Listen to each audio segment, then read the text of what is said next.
દોસ્તો, મારી કુચ્ચુની મોજ ચેનલમાં આપનું સ્વાગત છે। આજના વિડીયોમાં આપણે વાત કરવા જઈ રહ્યા છીએ કે પૂનમ ભાભી આજે તેમના પિયરીએ જવાની કેમ ના પાડી દીધી અને આજે જુઓ શિલ્પા ભાભીના મમ્મી બધા ઉપર ગુસ્સે કેમ થઈ ગયા।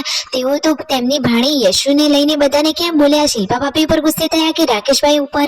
દોસ્તો, કયા કારણથી તેઓ ગુસ્સે થયા, આજે બધાને તેઓ કેમ મળ્યા, શું કારણ બન્યું અને આવ્યા હતા પૂનમ ભાભીના પિયરથી તેમના ભાઈ ભાભી ને ભત્રીજી બધા લોકો ખબર પૂછવા માટે। તો દોસ્તો, પૂનમ ભાભી એમની સાથે પિયરે કેમ ના ગયા, તેમને તો કેમ ના પાડી દીધી, શું કારણ બન્યું તે બધું જાણવા મળશે તમને મારા આ વિડીયોમાં। મારી ચેનલ ઉપર નવા હોય તો ચેનલને ફટોફટ લાઈક શેર અને સબસ્ક્રાઇબ કરી દો। Full video in Thakor family blog channel દોસ્તો, ફૂલ વિડીયોની લિંક ડિસ્ક્રિપ્શનમાં મૂકેલી જ છે, ત્યાં જઈને તમે આખો વિડીયો વોચ કરી શકો છો। આવી ટૂંકી ટચોકડી લાઈવ લેટેસ્ટ ટ્રેન્ડિંગ માહિતી મેળવવા માટે કરી દો મારી ચેનલને ફટોફટ સબસ્ક્રાઇબ। તો ચાલો દોસ્તો, હવે વધારે રાહ ન જોડાવતા આપણે વિડીયોની શરૂઆત કરી દઈએ। તો આજે તો રાકેશભાઈ ગયા હતા તેમના સાસરીએ શિલ્પા ભાભીને લેવા માટે, એ પણ રાતના ટાઈમે ગયા। તેઓ શું ત્યાં રોકાવાના છે અને તેમના સાસુમાં જુઓ આજે કેમ ગુસ્સે થઈ ગયા શિલ્પા ભાભી ઉપર, શું કારણ બન્યું હતું તમને આ વિડીયોમાં જાણવા મળી રહેશે। તો વિડીયોને તમે અંત સુધી જોજો। આજે ઘરે આવવાના છે મહેમાનો, તો મહેમાનોના જમવાની તૈયારીઓ થઈ રહી છે। પાર્વતી ભાભી સરસ મજાનો લોટ બાંધી લીધો છે અને પૂરીઓ બનાવવાની તૈયારીઓ ચાલુ રહી છે। એટલામાં તો મહેમાન આવી ગયા, તો બધા જ લોકોએ મહેમાનોની આગતા સ્વાગતા કરી। હવે મહેમાન બેઠા છે અને આ રહ્યા પૂનમ ભાભીના ભાભી, તેમના ભાઈ અને આ તેમના માસી છે। તો પૂનમ ભાભીના સંસ્કાર તો જુઓ, આવતા વેત જ માસીને સરસ મજાના પગે લાગ્યા અને આશીર્વાદ લીધા। બાકી ઠાકોર ફેમિલીમાં સંસ્કારોની તો વાત જ અલગ છે। અને આ રહી વીયુ, પરંતુ તેને તો તાવ આવ્યો છે તો મામા જોડે પણ એ તો રહેતી નથી। અને પાર્વતી ભાભી જુઓ સરસ આ દેશી ચૂલા ઉપર પૂરીઓ તળી રહ્યા છે। તો રસોઈની તૈયારીઓ થઈ ગઈ છે અને હવે મસ્ત મજાની થાળીઓ રેડી કરી લીધી છે। તો મહેમાનોને હવે થોડી ક્ષણોમાં જમવાનું પીરસવામાં આવશે। તો જુઓ મહેમાનો હવે જમવા માટે ચાલ્યા, તો બધા જ લોકો હવે આ રૂમમાં જમવા માટે બેસી ગયા છે। અને પૂનમ ભાભી તેમની ભત્રીજીઓને કેટલો લાડ પ્યાર કરે છે, સરસ મજાનું સાચવે છે અને સાથે બેસીને જમાડે છે।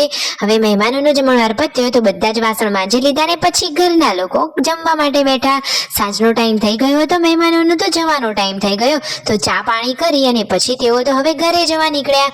તો બધા જ લોકો બહાર તેમને આવજો જજો કરવા આવી ગયા અને ફાઇનલી પૂનમ ભાભીના ભાઈ ભાભી એમના ઘરે ગયા। તો દોસ્તો, પૂનમ ભાભી તેમની સાથે કેમ ના ગયા, શું આમ તો એમની સાથે એમને જવાનું હતું, તો તેઓ કહે છે કે મારા નાના ભાઈ હજુ આવે નથી, એ આવશે પછી હું જઈશ, કારણ કે તેઓ ત્યાં જાય અને તેમના ભાઈ અહીંયા આવે એવું થાય, એટલા માટે તેઓ હાલ અહીંયા જ રોકાઈ ગયા, પછી તેઓ તેમના પિયરીએ રહેવા જશે। સાચી વાત ને દોસ્તો। અને આજે તો રાકેશભાઈ અને તેમના પપ્પા ચાલ્યા શિલ્પા ભાભીના ઘરે। તો શિલ્પા ભાભીને લેવા માટે યશુ તો ક્યારની તેના પપ્પાની રાહ જોતી હતી। તો યશુ રાકેશભાઈને જોઈને ખુશ ને રાકેશભાઈ તેમની લાડકી દીકરી યશુને જોઈને ખુશ। શિલ્પા ભાભી સરસ મજાનું ગરમ દૂધ બનાવી દીધું છે રાકેશભાઈ માટે। શિલ્પા ભાભી ડ્રેસમાં કેટલા સરસ લાગે છે અને જુઓ તેમના સસરા આવ્યા છે તો માથે કેટલું સરસ ઓઢેલું રાખી છે।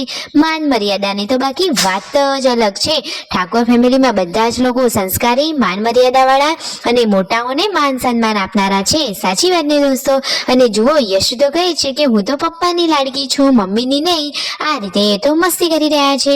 અને એટલામાં આજે રાકેશભાઈના સાસુ થઈ ગયા બધા ઉપર ગુસ્સે। તો યશુ ક્યારની રડતી હતી મોબાઈલ લેવા માટે, પરંતુ શિલ્પા ભાભી રાકેશભાઈ તેમને મોબાઈલ જ નહોતા આપતા।